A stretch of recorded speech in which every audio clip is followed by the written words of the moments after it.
নমস্কার, দেখছি রিপাবলিক বাংলা, সঙ্গে রয়েছি আমি স্বর্ণালী আর শুরু করছি সোজাসুজি স্বর্ণালী। আজকে সোজাসুজি সব থেকে বড় খবর এই মুহূর্তে, যেটা গোটা দেশ যে খবরে কোথাও সেলিব্রেট করছে, উচ্ছ্বাস উন্মাদনা চোখে ধরা পড়ছে, তা হলো নাগরিকের যে নাগরিকত্ব সংশোধনী যে আইন, অর্থাৎ সিএএ, সেই দীর্ঘদিন ধরে সংসদে পাশ হওয়ার পরও সেই আইন কার্যকর হওয়ার জন্য অপেক্ষায় দিন গুনছিলেন অনেক উদ্বাস্তু, অনেক শরণার্থী, কিন্তু শেষ পর্যন্ত ফাইনালি কার্যকর হলো সিএএ। এবং যেরকম জানতে পারা যাচ্ছে যে আজকে ইতিমধ্যেই শিলমোহর দেওয়া হলো এবং বিজ্ঞপ্তি জারি করা হয়েছে, এবং সেই বিজ্ঞপ্তি অনুযায়ী আগামীকাল থেকে লাগু হতে চলেছে সিএএ, অর্থাৎ নাগরিকত্ব সংশোধনী আইন। এখন প্রশ্ন হচ্ছে, এই সিএএ কি এবং কি বৃত্তান্ত এর? এই সিএএর জন্য সত্যি সত্যি ভারতীয় নাগরিকদের ওপর কতটা প্রভাব পড়তে পারে? ভারতীয় নাগরিকদের সঙ্গে সিএএর আসলে কোনো সম্পর্কই নেই, কারণ ইতিমধ্যে যে সিএর কথা বলা হচ্ছে, সেই সিএ আমরা শুনেছি শুধুমাত্র এ রাজ্যের ক্ষেত্রে মুখ্যমন্ত্রী মমতা বন্দ্যোপাধ্যায় যখন মঞ্চে দাঁড়িয়ে কাকা চি চি বলেছিলেন সেই সময়। কিন্তু সিএ এর সঙ্গে এই চিচির কোনো সম্পর্ক নেই, কারণ এই সিএ এর সঙ্গে ডিটেনশন ক্যাম্পের কোনো সম্পর্ক নেই, আর না তো রয়েছে এ দেশ থেকে কারুর চলে যাওয়ার কোনো আশঙ্কা বা দেশ ছাড়তে বাধ্য হওয়ার কোনো রকমের কোনো বিধি। আসলে সিএ এর সঙ্গে এই রাজ্যের এদেশের নাগরিকদের কোনো সম্পর্কই নেই। এদেশের নাগরিকদের মৌলিক অধিকারের উল্লেখ রয়েছে ভারতীয় সংবিধানে। সিএএ বা এই সম্পর্কিত কোনো আইন তা খর্ব করতে পারে না। এই সম্পর্কিত ভুল তথ্য প্রচার করা হচ্ছে, দীর্ঘদিন ধরে হয়েছে। বিষয় হচ্ছে, মুসলিম সহ ভারতীয় নাগরিকদের ওপর সিএ এর কোনো প্রভাবই পড়বে না। তাহলে সিএ কাদের জন্য?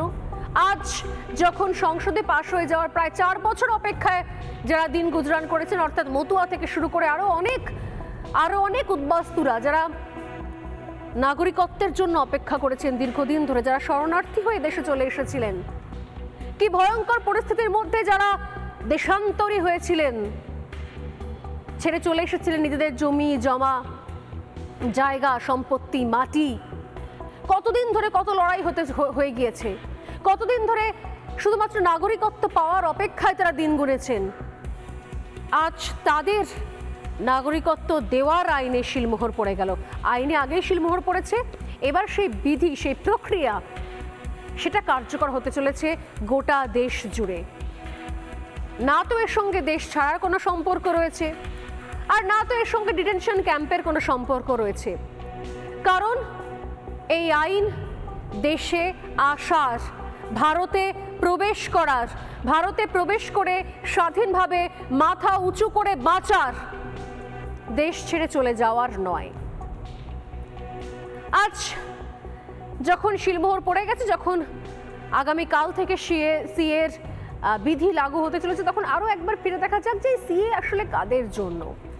2014 সালের 31শে ডিসেম্বরের পর ধর্মীয় কারণে পাকিস্তান, বাংলাদেশ এবং আফগানিস্তান থেকে বিতাড়িত হয়েছিলেন যে সমস্ত হিন্দু, শিখ, জৈন, বৌদ্ধ, পার্সি এবং খ্রিস্টান শরণার্থী, তাদের জন্য সিএএ। ওই 3 দেশ বা অন্য কোনো দেশ থেকে আসা মুসলিম সহ অন্য কোনো বিদেশি শরণার্থীদের জন্য সিএএ লাগু হবে না। অর্থাৎ যারা ধর্মীয় কারণে দেশান্তরী হতে বাধ্য হয়েছেন, নিজের দেশ ছেড়ে চলে আসতে বাধ্য হয়েছেন, ভয়ঙ্কর অত্যাচারের সম্মুখীন হয়েছেন এবং নিজেদের ধর্মাচরণ করতে পারেননি তারা নিজেদের দেশে, শুধুমাত্র তাদের জন্য এই সিএএ। ওই 3 দেশ থেকে আসা হিন্দু, শিখ, জৈন, বৌদ্ধ, পার্সি এবং খ্রিস্টানদের কিভাবে সুবিধা হবে সিএএ থেকে? যেরকম জানতে পারা যাচ্ছে যে পাসপোর্ট বা ভিসার মতো নথি না থাকলেও ভারতীয় নাগরিকত্বের জন্য আবেদন করা যাবে। সিএ এর মাধ্যমে এই শরণার্থীরা এমন সুযোগ পাবেন। দ্বিতীয়ত, ভারতীয় নাগরিকত্বের জন্য তাদের আবেদনের রাস্তা আরো বেশি মসৃণ হবে। এদেশে বসবাসের ন্যূনতম সময়, যে সময়টা যেটা ছিল 1 বছর প্লাস 11 বছর, অর্থাৎ মোট 12 বছর, সেই সময় পরিবর্তিত হবে, অর্থাৎ হবে 1 বছর প্লাস 5 বছর। কি মানে? এর মানে কি এই যে পাকিস্তান, বাংলাদেশ এবং আফগানিস্তানের মুসলিমরা কখনোই ভারতীয় নাগরিকত্ব পাবে না? না, এমনটা কিন্তু নয়। এমন কোনো লক্ষ্যে সিএএ গঠন করা হয়নি।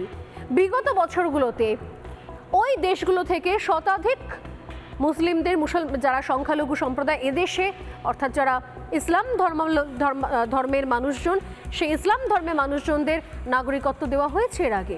ভবিষ্যতেও যোগ্যতার বিচারে নাগরিকত্ব পাবেন তারা, কিন্তু ধর্মের বিচারে নাগরিকত্ব দেওয়া হবে না। 2014 সালে ইন্দো বাংলাদেশ ছিটমহল সমস্যার সমাধানের পর 14,864 জন বাংলাদেশি নাগরিককে ভারতীয় নাগরিকত্ব দেওয়া হয়েছে। এদের মধ্যে হাজার হাজার ইসলাম ধর্মের মানুষও রয়েছেন।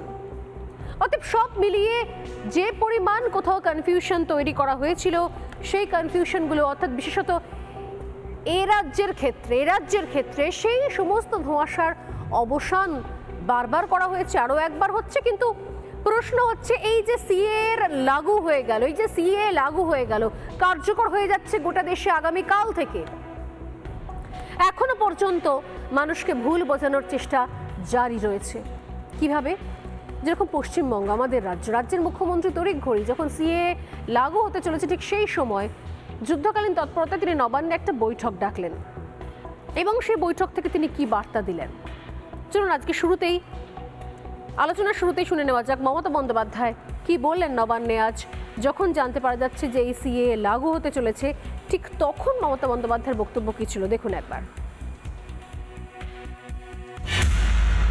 জাস্ট একটা ছেলের হাতে নোয়া লালিপপ বলবে আপনারা পোর্টালে নাম লিখুন, এরকম কিছু একটা করবে, তো পোর্টালে তো সব ধর্মের লোকেরাই নাম লেখাবে, কিন্তু সেই নাম আদৌ কার্যকরী হবে? আর যদি আজকে ক্যাব করে বলে আপনি নাগরিক, তার মানে কি এতদিন তারা নাগরিক ছিল না? ক্যাব দেখিয়ে এনআরসি নিয়ে এসে কারো যারা এখানকার নাগরিক তাদের নাগরিকত্ব ক্যান্সেল করা হয়, তাহলে কিন্তু আমরা কেউ চুপ থাকবো না, আমরা স্ট্রংলি এটা প্রতিবাদ করব। আর ক্যাব নাম করেও কাউকে ডিটেনশন ক্যাম্পে রেখে দেবে, এই চালাকিও আমরা করতে দেবো না। ভোট আজকে আছে, কাল পুড়িয়ে যাবে, আর দুদিনে কেউ নাগরিকত্ব পাবেও না। এটা লোক দেখানো, জাস্ট প্রতারণা মানুষের সাথে, ছলনা। আমি রমজান মাসের আগে আজকের দিনটাই তাদের বেছে নিতে হয়েছে কেন, সেটাও আমি জানি। ভাওতা অলওয়েজ ভাওতা, ছলনা অলওয়েজ ছলনা, প্রতারণা অলওয়েজ প্রতারণা। মমতা বন্দ্যোপাধ্যায় বলছেন যে এটা ছলনা, এটা ছেলের হাতের মোয়া বিষয়টা, তার সঙ্গে আরও অনেক প্রসঙ্গ তিনি টানছেন। যদি আমি আবারও বলছি, ডিটেনশন ক্যাম্পে না এর সঙ্গে কোনো সম্পর্ক রয়েছে, আর না তো দেশ ছেড়ে যাওয়ার কোনো সম্পর্ক, না অহেতুক এদেশের যারা নাগরিক, যারা দেশে থাকছেন তাদের এই নিয়ে বিন্দুমাত্র কোনো চিন্তিত হওয়ার কারণ রয়েছে, তা তিনি যে কোনো ধর্মের যে কোনো বর্ণের হন না কেন। ভারতীয় নাগরিকদের জন্য কোথাও কোনো সমস্যার জায়গা নেই। তাদের জন্য যারা ভিন দেশ থেকে, মূলত আমি যেগুলো বললাম যে দেশগুলোর কথা, সেখান থেকে যারা ধর্মীয় কারণে দেশান্তরী হয়েছেন, দেশ ছাড়া হয়েছেন, তাদের নাগরিকত্ব দেওয়ার ঘটনা। তাহলে এখন এই ভুল বোঝানো তাহলে কেন চলছে? কেন ভয়ের বাতাবরণ তৈরি করার চেষ্টা চলছে? এটাকে নেহাত না বুঝে, নাকি বুঝে ইচ্ছাকৃতভাবে, যাতে আরও একবার করে পুরো বিষয়টা গুলিয়ে দেওয়া যায়? বিজেপির রাজ্য সভাপতি সুকান্ত মজুমদার তিনি কি বলছেন মমতা বন্দ্যোপাধ্যায়ের বক্তব্যের পাল্টা শোনাবো। মাননীয় গৃহমন্ত্রী আগেই বলেছিলেন সিএ রুলস রেগুলেশন আইন হয়ে গেছে ভারতবর্ষের সংবিধান অনুসারে, ভারতবর্ষের লোকসভা এবং রাজ্যসভাতে। তার রুলস রেগুলেশন শুধু হওয়া বাকি ছিল, সেই রুলস রেগুলেশন বের করে দেওয়া হল। এবং এবার প্রমাণিত হয়ে যাবে যে সে সময় মুখ্যমন্ত্রী মমতা বন্দ্যোপাধ্যায় মিথ্যে কথা বলেছিলেন, মুসলিমদেরকে মিথ্যে কথা বলে উস্কেছিলেন, প্রমাণ হয়ে যাবে। অন্য সময় করলে উনি ডিস্টার্ব করতে, সেই জন্য এখন করা হচ্ছে, এখন ডিস্টার্ব করতে পারবেন না। মুখ্যমন্ত্রী জানেন কেন করা হয়েছে, মুখ্যমন্ত্রী মানুষকে ভুল বোঝানোর জন্য উস্কানি দেওয়ার চেষ্টা করছে। আজকে ওনার বক্তব্যের মধ্যে যথেষ্ট উস্কানি ছিল, এবং আজকে রাত্রিবেলা থেকে যাতে কিছু করা হয় কিছু বিশেষ সাম্প্রদায়িক লোকেদের দ্বারা, তার উস্কানি মুখ্যমন্ত্রীর বক্তব্যে আছে। সব জায়গায় উদ্বাস্তু মানুষেরা, সাধারণ মানুষেরা, হিন্দুরা আনন্দ করছে, কারো কোনো অসুবিধা নেই। মুখ্যমন্ত্রী শুধু উস্কানি দিয়ে গন্ডগোল পাকানোর চেষ্টা করছে, কারো কোনো ক্ষতি হবে না এর ফলে।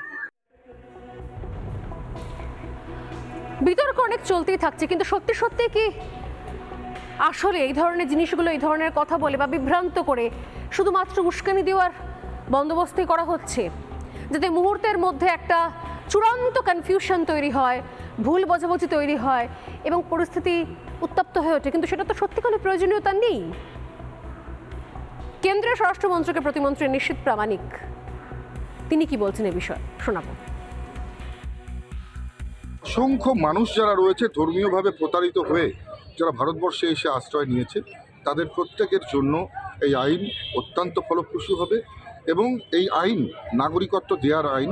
একটা লোকেরও নাগরিকত্ব এই আইনের মাধ্যমে যাবে না, এটা আপনার অন ক্যামেরা আমি নিশ্চিত করে বলে দিচ্ছি।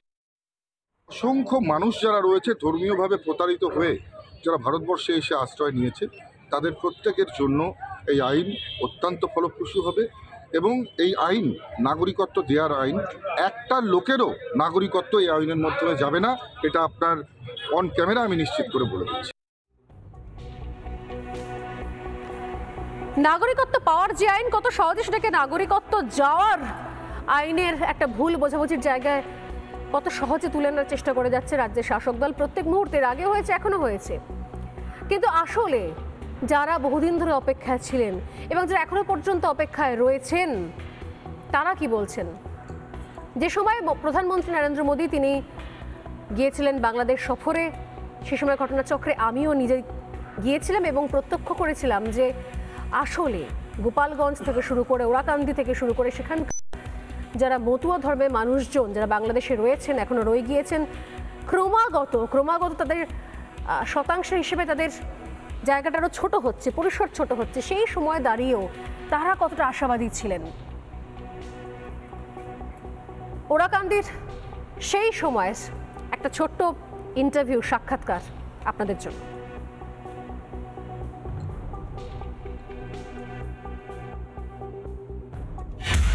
শুধুমাত্র স্কুল তো শুধু নয়, একই সঙ্গে তিনি বার্তা দিলেন যে এবার থেকে এপার বাংলার মতো ওপার বাংলার মতুয়ার মধ্যে কোনো পার্থক্য নেই। তিনি আছেন সব পারের জন্য এবং তিনি সব রকমভাবে চান যাতে এই মতুয়া সম্প্রদায়, মতুয়া ধর্মের মানুষজন তারা নিজেদের পরিচয় নিয়ে আর কোনো মানে কোনো কোনো ব্যাপারে কোনো অন্য কোনো মত দ্বিধা তাদের দরকার নাই। তাদের একটাই যেন পথের মানে চলার পথের প্রতীক এই মতুয়া সম্প্রদায় এবং হরিচাঁদ গুরুচাঁদ হয়, সেইটাই উনি বলে গেছেন। এইটাতে কতটা উজ্জীবিত হচ্ছেন আপনারা যে কোথাও একটা একটা একটা সমর্থন, কোথাও একটা এই যে আশ্বাস, এই যে বার্তা, এই যে ভরসার হাত, এটা কতটা? এটা হচ্ছে আমাদের একটা বড় পাওনা। উনি বলে গেছেন, ওনাই বলেছিলেন, মানে সবাই বলেছিলেন যে আমরা মোদিজির কাছে কি চাই। মোদিজি যে আমাদের এখানে আসছে এতে আমরা ধন্য, কৃতজ্ঞ এবং গর্বিত যে উনি এখানে আসছেন। ওনার আমাদের কোনো চাওয়া পাওয়া নাই ওনার কাছে। উনি সুস্থ থাকুন, ভালো থাকুন, দীর্ঘজীবী হোক, সুখময় শান্তিময় ওনার জীবন হোক, ওনার চলার পথ সুগম হোক, এটাই আমরা চাই।